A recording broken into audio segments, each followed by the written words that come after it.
Meu nome é Almir de Amorim, eu sou goiano, fui para São Paulo adolescente para estudar arte cênica e o que eu vou relatar aqui é muito importante para mim.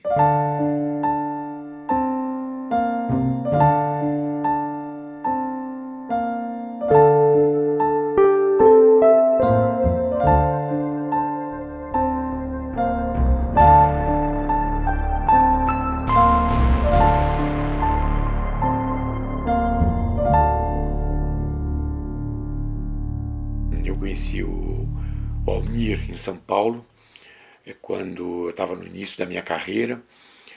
O Almir também era um jovem recém-chegado de Goiás.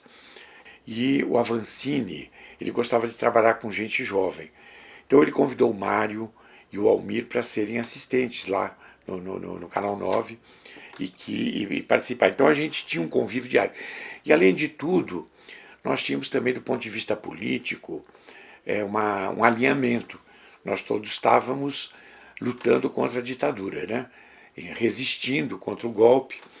Então a gente viveu momentos nessa época muito difíceis, onde qualquer um de nós podia ser preso e muitas vezes desaparecer, como houve tantos desaparecidos, né?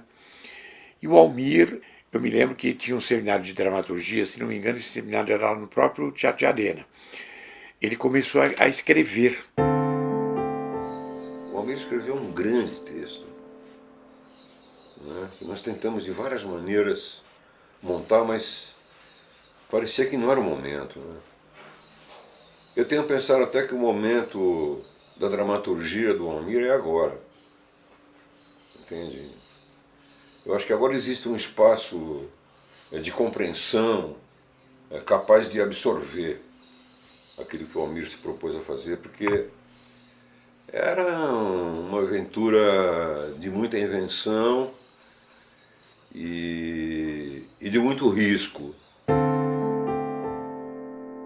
O Almir fez parte desse grupo de autores que, de uma certa maneira, mesmo apesar da ditadura, revolucionaram a dramaturgia brasileira e trouxeram para o palco experiências vividas, vivenciadas pessoalmente até, dentro do processo da ditadura. Se o Almir tivesse tido uma oportunidade, porque ele teve um break nesse processo criativo, ele estaria assim, vamos dizer, acho que essa criatividade dele estaria muito mais aflorada em virtude desse percalço tão triste, porque realmente ele merecia ter tido mais oportunidades para poder desenvolver o trabalho dele de uma forma menos trágica e menos violenta do que foi.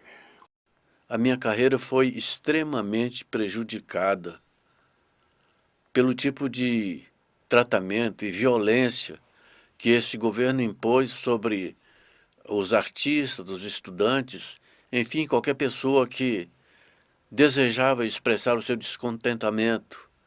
Eu fui extremamente prejudicado pela violência do regime militar. Nossa geração foi uma geração extremamente inovadora, e não só no campo da televisão, mas no teatro, e sempre com obras, apesar da censura, extremamente contundentes no sentido de denunciar o poder autoritário, entendeu? E claro que isso resultava em prisão, e a prisão nessa época, a prisão, vamos dizer, civil, ela se confundia com a prisão política. E então era uma coisa muito grave, porque você podia ser confundido, ou eles podiam, vamos dizer, te imputar de repente um crime, se de repente chegavam na tua casa e você tinha livros, ou se percebia que você tinha uma militância de esquerda, você era torturado para ver que tipo de relação que você tinha com o Partido Comunista. E, em suma, você corria sério perigo. E aí a gente soube que o Almir tinha sido preso.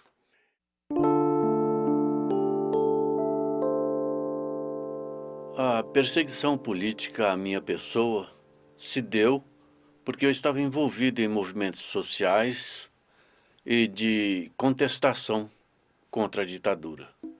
Eu fazia parte de grupos de artistas, intelectuais, estudantes que contestavam nas ruas.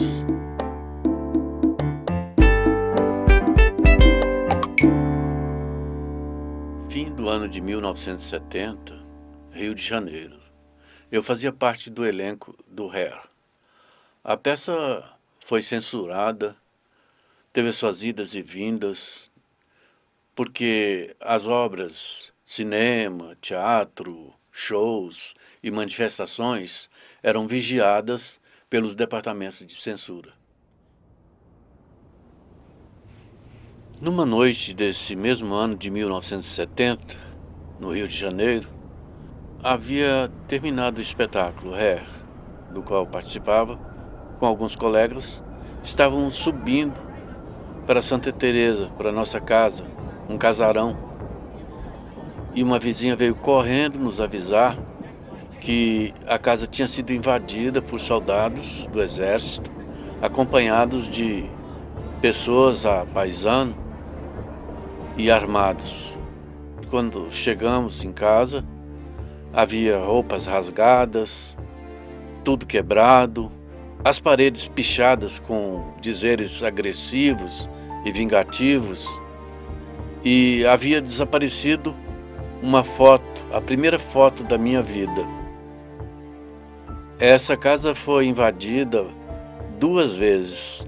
A segunda vez, ela foi invadida por pessoas, homens de terno preto, armados, e que entraram na nossa casa e fizeram uma devassa.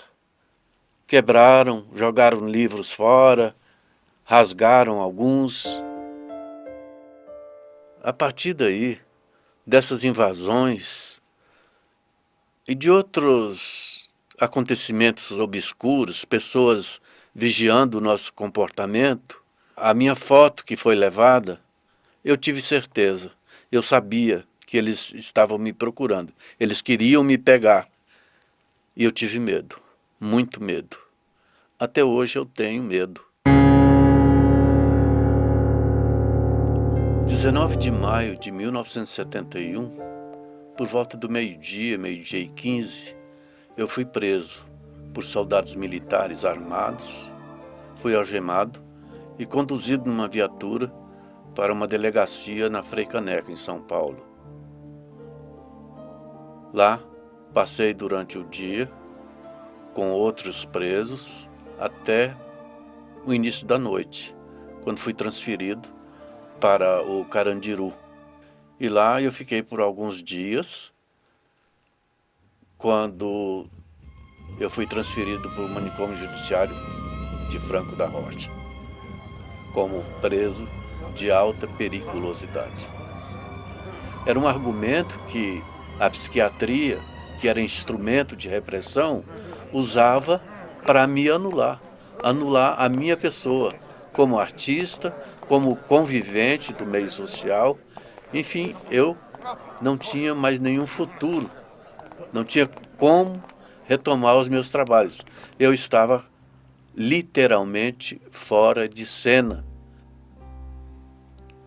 O tratamento no manicômio judiciário de Franco da Rocha era muito violento. A violência vinha de várias formas, desde obrigarem a gente a tomar uma dose elevada de medicamento, até deixar você completamente fragilizado, exposto a qualquer qualquer tipo de domínio.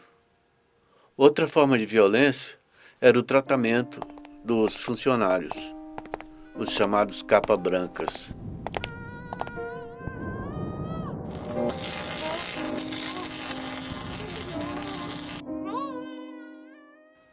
Se você se recusava a tomar o remédio, eles derrubavam a gente, dominavam como se fosse um animal e aplicavam uma dose maior ainda, até você ficar exposto ali no pátio, babando, sem roupa, sem cuidado nenhum, sem comer, sem entrar na fila para comer.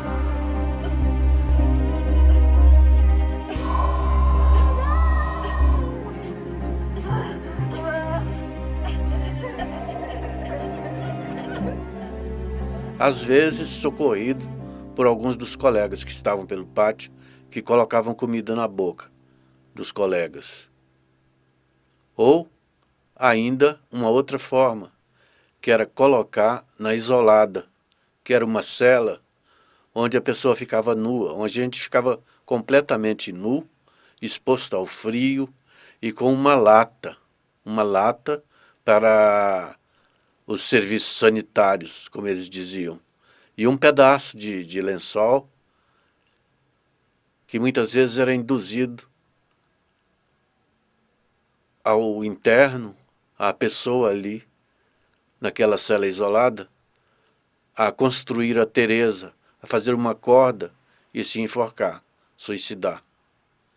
Era induzido, de uma forma divertida às vezes, pelos funcionários.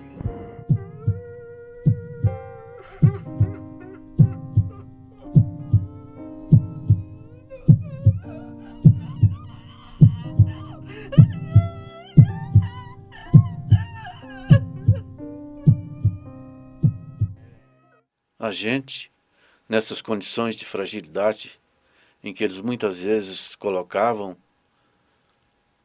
ficava exposto a violências sexuais incentivadas por eles como diversão, como coisa engraçada, monstruosidades incentivadas pelos funcionários, por pura diversão. Dentre as diversas formas de violência, existia uma que eles chamavam e que, de certa maneira, era preferida deles, que era a massagem. E sabe o que era essa massagem? Era porrada, era chute, era espancamento para deixar o indivíduo deformado mesmo, literalmente deformado. E isso acontecia por quê? Por uma recusa em usar um tratamento imposto por eles, ou desobedecer qualquer ordem ditada por eles ali. Eu mesmo, numa certa feita, tentando argumentar que aqueles remédios que eles estavam me dando eram demais, eram excessivos e estavam me deixando grogue, babando lá no chão, eu pedi para eles reduzir, que eu não queria tomar mais aquele tanto de remédio. Sabe qual foi a resposta?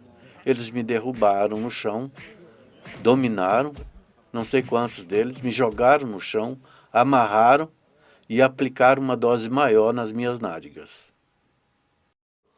Num certo momento, o Almir saiu daquele inferno. Era um trapo. Era um quase ninguém. E ele batalhando para se reconstruir, né, como pessoa. Né? Foi difícil, coitado. Foi muito difícil. Depois que eu fui solto, eu procurei retomar o meu trabalho. Eu não me sentia seguro e tinha receio, tinha medo de comprometer as pessoas que me ajudaram, direta e indiretamente, a sair daquela situação. Eu tinha comigo uma mala de correspondências que eu recebia durante o tempo que eu estive lá. Eu andei com esses documentos um tempo comigo, e daí, por medo de comprometer essas pessoas, eu não as procurava e resolvi destruir isso aí, com muita dor no coração. Eu destruí essas correspondências.